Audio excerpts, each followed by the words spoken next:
I would make the argument that engagement and connectedness is needed now more than ever.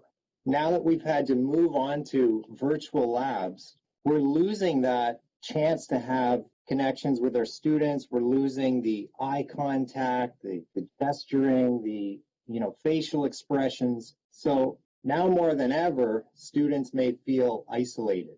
So I want to give you some strategies today of how to increase connectedness and engagement. And you've probably all seen this meme before, but I just can't stop laughing when I look at it because I feel like it really sums up this year for anyone who is teaching on ground and had to move to online. This sums it up nicely. So we're going to discuss 5 strategies. We're going to have 2 very quick breakout sessions. They'll be easy. Don't worry. Don't be stressed out. It'll be really easy. And then we've got 2 very quick surveys. I want you to go ahead right now and head over to this link. We're going to have it in the chat room. Please head over to that link. And when you get there, all you need to do is type Dr. Jory into the classroom. There you will find a 5-question survey. And I would like you to fill that out because it's a way that I can get to know who is with us today. And this is something that I do with all of my labs and my lectures as well. I try and connect to my students on the first day of class, get to know who my students are, and then I give them my little bio as well. Speaking of my little bio, I grew up near Toronto, Canada, in a small city about an hour and a half away. Any Canadians here today? My Tim Hortons mug there. In the chat room, feel free to make fun of the way I say certain words. So there are words like again, as well as when I'm teaching anatomy, I say capillaries. Some people think it's capillaries, but they would be wrong. So you can make fun of me there because I like to know which words I say weird.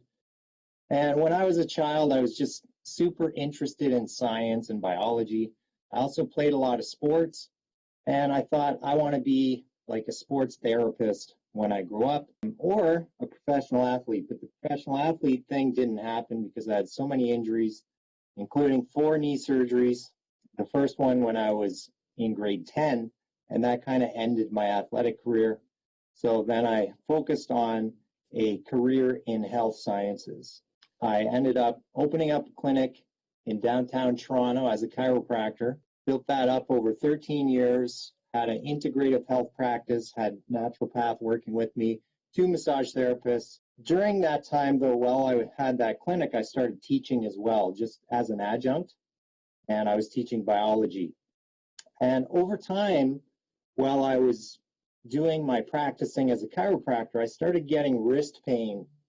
And that is because the style of practice that I did was very manual. So I was always digging my thumbs into people's muscles.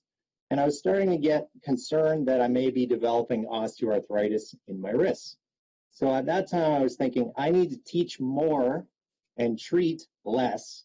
And eventually, maybe I'll go straight over to teaching. Not that I don't love treating patients, but it's just not something I'm going to be able to do forever. I started getting more into teaching, started doing my Master's of Education in digital learning, and now I'm 2 courses away from finishing that, so I'm getting close. And then just kind of out of the blue one day, I was looking at professor jobs, and I found one in California, applied to it, and next thing you know, we're on a plane. Anyone know where that plane is from, that picture? It's from a terrible movie called Soul Plane. You can see some weird wheels on it. But anyway, we flew down to California, moved my family here. I have a 10-year-old and I have a 5-year-old who seems to have disappeared from that picture, and maybe she wasn't born yet when I made that. Anyway, moved the whole family here. I've been here for a year and a half, and I'm now teaching at Southern California University of Health Sciences. I actually just finished teaching a virtual lab yesterday. I was teaching it Monday, Tuesday, Wednesday, and it's this highly condensed lab. I'll show you what it looks like here. So it's super intensive, smushing everything together. And that, of course, creates a major challenge to engage and connect with students if it's only a 5-week course, or in my case, a 4-day virtual lab. So this is what got me thinking of how can I engage a little bit better with my students in such a short period of time.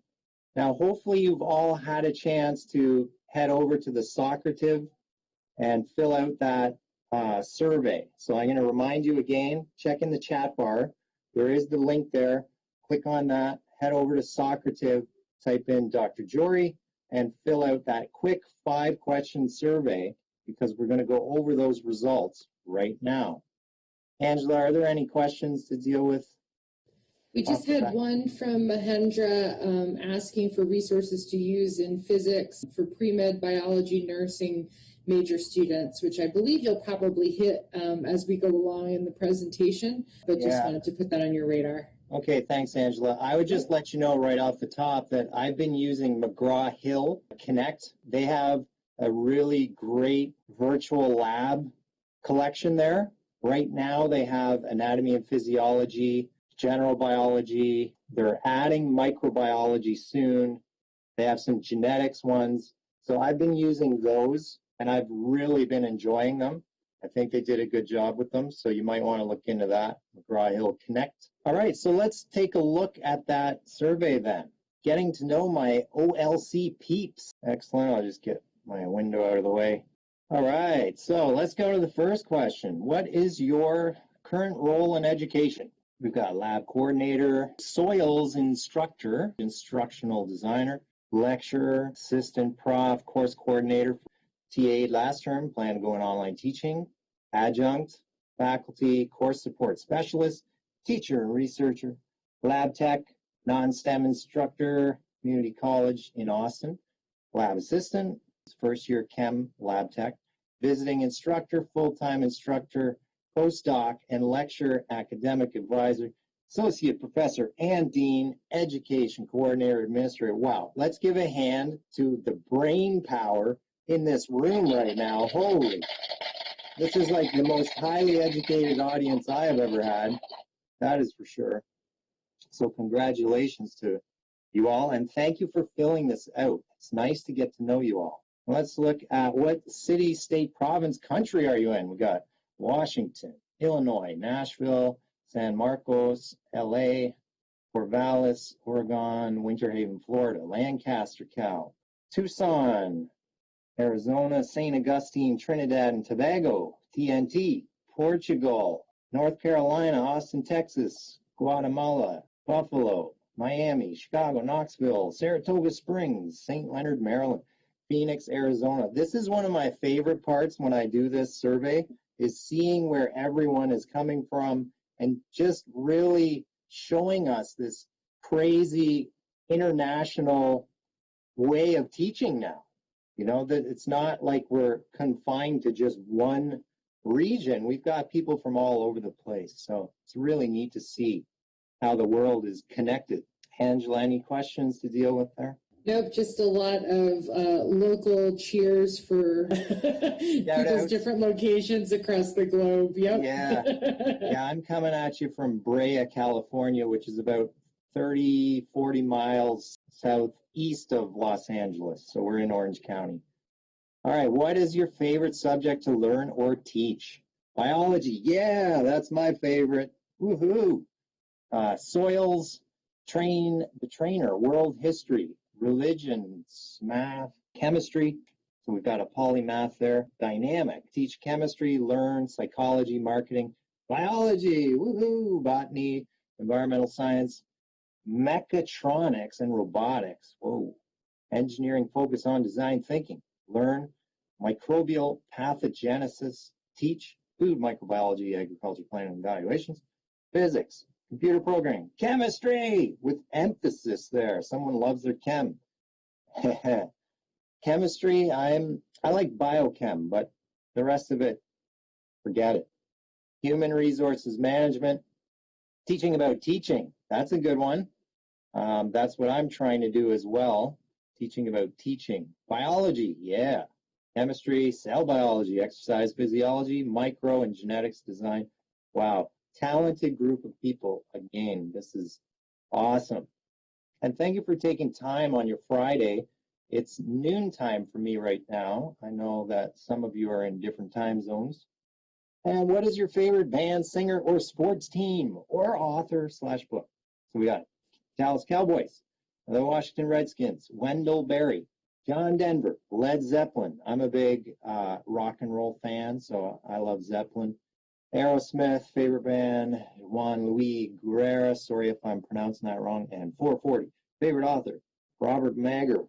Band, Chicago, oh, we got a bunch here. Bruce Hornsby and the Range Sports Team, Manchester United. Authors, J.K. Rowling, Harry Potter, Goblet of Fire. Isaac Asimov, I love science fiction, that's a great one.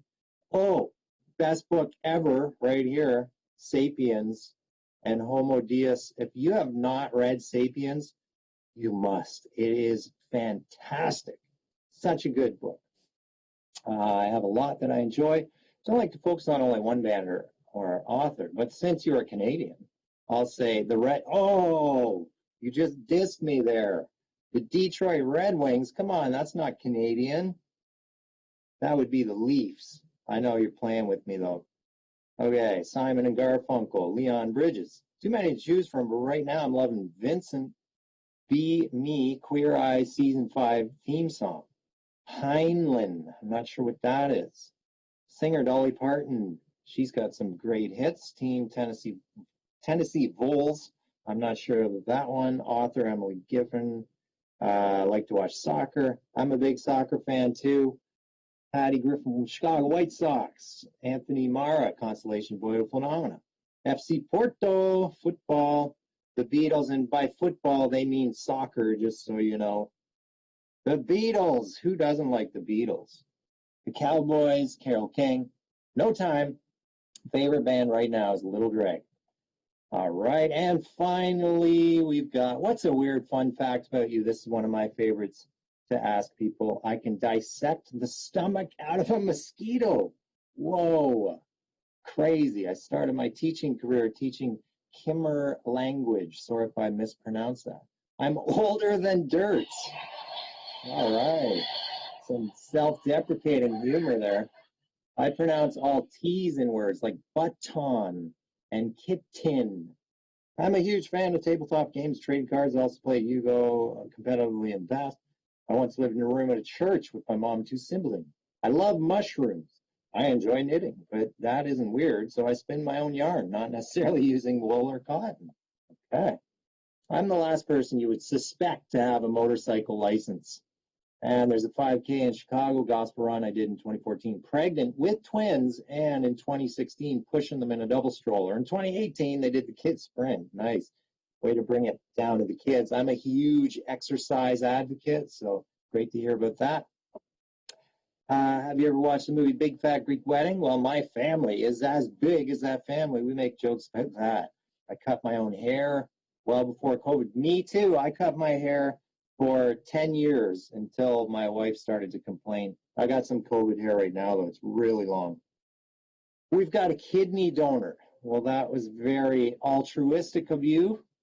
I jumped out a perfectly good plane. When I landed, I described the experience as peaceful. And I hope to run a half marathon in all 50 U.S. states. Holy, that's a crazy goal. I have over 90 minutes of weightlessness. Whoa. So cool. I love dogs. I got braces on Tuesday. Well, congratulations. And someone is a monkey bar specialist. So let's give a hand to everybody for sharing all this information with us. Thank you. So we're going to do one more survey at the end. And what you'll do is once we get to that point, all you need to do is refresh your page. Now, just so for those who haven't seen this before, I just go to launch and I go to quiz. Would you like to stop the current one? Yes. And then I want a reflection for my OLC peeps. So then I just go to next. Instant feedback. I'm doing it anonymous and show question feedback. So that activity is ready. So don't fill that in yet. We'll do it right at the end. All right. So we did the first strategy to connect with your students. You know, this allows them to be treated as a person and not just a number. They're not just sitting there isolated behind their computer, feeling that they have no connection to their teacher or their colleagues. So that is a great way where they can find connections. I've had students, even in a 4-day lab, that become friends, just over a virtual lab. So we can still keep the engagement and the connections going. Now, what does the literature say about this? Well, it's vital that students, especially in online courses, feel a sense of presence and connection with the instructor. Roddy et al., 2017 note, effective online instructors have a direct and important role in influencing the student experience, since instructors are often the face of an online course. Prior studies have emphasized instructor presence as among the most critical of factors related to student success online. One of the things that inspired me, it was about 3 years ago, I was taking a Master's of Education course by Dr. Rob Power. You see the link down here. And he got me really thinking about this connectedness and trying to put a face to virtual learning and all of that. So he's got an article there adding a human touch to online learning right from the start. And so I want to just thank him for inspiring me to take this path. Okay, moving on. So everybody stand up and stretch. We're going to do our first breakout session. It's going to be really easy. Just simply going to discuss about how are you currently connecting to your students. I know not all of you are teaching, and that's okay, but I just want to know, how are you currently connecting to your students, or maybe you're not. So just have a quick discussion about that, just for about 4 minutes, and then we'll come back. Yeah, I guess some people are arriving back at different times, so welcome back from the little breakout session. I just wanted to know if anyone wanted to share with us any insights that they may have had during the discussion. Please unmute yourself, as this is a discussion salon. This is Jim Austin. A couple of things I learned in our breakout session was video introduction for the instructor, possible video instruction video for the student if possible on their cell phone, laptop, webcam, submit to the instructor introduction in class. Awesome. Thanks for sharing that. And you just reminded me of something that I didn't cover in this presentation, but it's something that I always do, which is I recommend that instructors record themselves a instructor welcome video, and it can be very quick. It doesn't have to be super professional. You just basically want to be really positive and just say hi to your class and maybe a super quick bio, or just say that you're excited about the class. Students really love to have that, getting the face to the name. So if you can post that ahead of time to your course, whether you're using whatever LMS, learning management system you're using, post that video ahead of time so your students will know what they're getting into. Who is their teacher going to be? So that was a great point. Thank you for that. Anyone else want to jump in? Just to follow up on that, Jory, I have one professor here who forces students to watch his intro video and his little intro write-up on himself, because they have to mention what they learned about their professor when they introduce themselves in a required introduction discussion. And I think that's kind of funny because it kind of forces them to, pay attention and get to know their professor. So I kind of enjoy that one. I don't know if I would inflict that cruelty on people, but my friend Kevin does, and he says it happens with great results. Wow. Okay. Yeah, I don't force people, but I think that most students, they want to see that anyway. Students are always Googling too. They'll see what their instructor's name is, and they're going to do a Google search and try and find, anything. So if you can get ahead of it and make your own video. And just one last comment on the instructor intro video. I always suggest to professors that they shoot one video. They mention no particular class at all, keep it generic so they can use it across the spectrum of the courses they teach. So if it's generic and you don't gain 100 pounds or lose 100 pounds, you can use it for a couple of years. Thank you, Brian. That's a great point. Yeah, you don't want to have to keep re-recording it for every single class you do. So make it very general. Yeah, I agree. Good points. Anything else there? All right. Thank you for that. Let's move on to strategy number 2, which is just a balanced delivery. Most of you already know this. You know, you should consider different learning styles that students may have. So reading text, watching videos, using sounds. You know, I'm using sounds right now just to try and increase engagement. But kinesthetic may be a challenge in virtual labs. Unless you are getting students to do-it-yourself labs where they have materials in front of them and they can actually touch it with their fingers, the kinesthetic one can be a little bit challenging in virtual labs. I teach anatomy and physiology, and the big thing that I miss is the cadaver lab. So there's nothing that can really take place of holding a human heart in your hand, or, you know, dissecting a kidney and making that motor connection. So that is one downside to the virtual labs, but just keeping in mind accessibility and different learning styles that your students may have. Strategy 3, humor can go so far. You know, I'm trying to use humor as much as I can within limit though, right? There are times to use humor, there's times not to use humor. The way I gauge it is if my students seem like they're starting to fall asleep, that's where I try and inject some humor and like wake them up. Just say something kind of silly, or have them take a break and watch like a 1-minute YouTube video. So speaking of, we're going to do that right now. I am going to share with you. This one is from the vaults.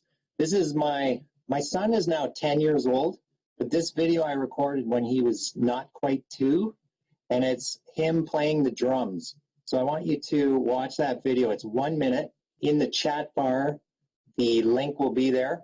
So I want you to just go off, watch that for 1 minute, and come back. All right, it looks like people are starting to return. Now, you know, I made a mistake here.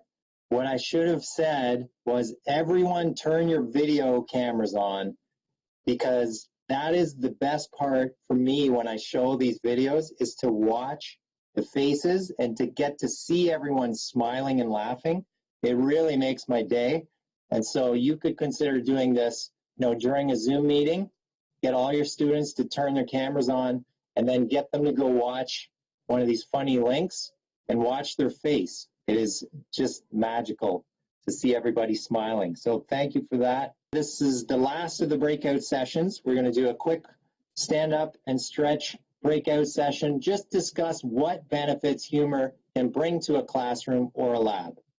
So if you could do that just for 4 minutes, real quick, and we'll see you soon. Okay, Jory, everybody should be just about back. Thank you. Welcome back, everyone.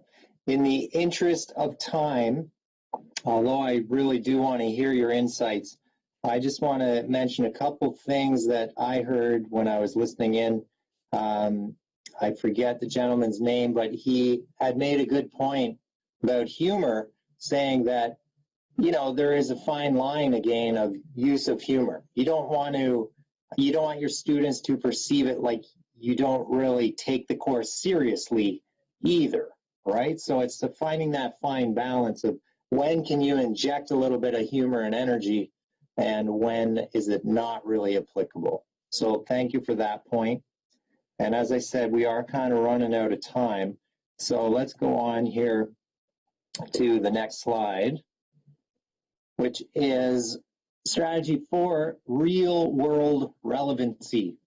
So trying to provide examples of real world application. Most of you already know this, of course, but students can get kind of bored with the fine details. But if you can spin it to a real world example, they're much more likely to get interested in that information. And let's go on to empathy. Empathy, letting students know that you understand the challenges and barriers that they may be facing.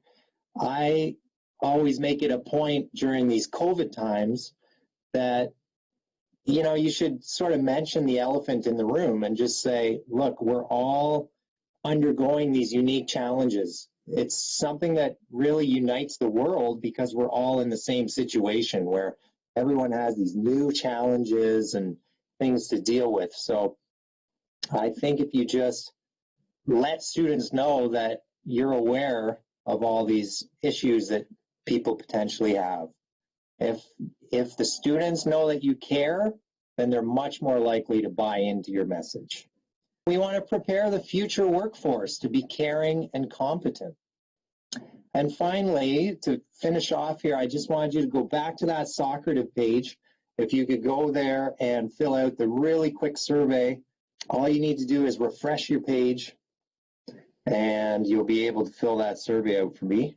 Just want to change my screen so you can see the results. I see some people are populating it now. All right, let's take a look. How excited are you that it's Friday? Obviously, everyone is excited. So that's a fun one. Any burning questions? It can be hard to engage in synchronous, less formal interactions in online courses where asynchronous activities are expected. What are the biggest mistakes you've made in online teaching? Ooh, that's a tough one. Probably the mistakes I've made is trying to figure out how to create the workload properly, and then how am I assessing properly. I think it's the assessment piece that has probably been most challenging for me. And let's look at the final question as we really run out of time. Any tips or suggestions? Oh, good. I'm glad you thought it was fun. Awesome. Thanks, everyone. And I'll turn it over to you, Angela, if there's any questions, or I know we have to finish it up. Last but not least, we hope to see you again in November, either virtually or on site for OLC Velocity, and then again in March for OLC Innovate and OLC Velocity. Really happy to have you here for Jory's amazing presentation. Take care, everyone. Bye.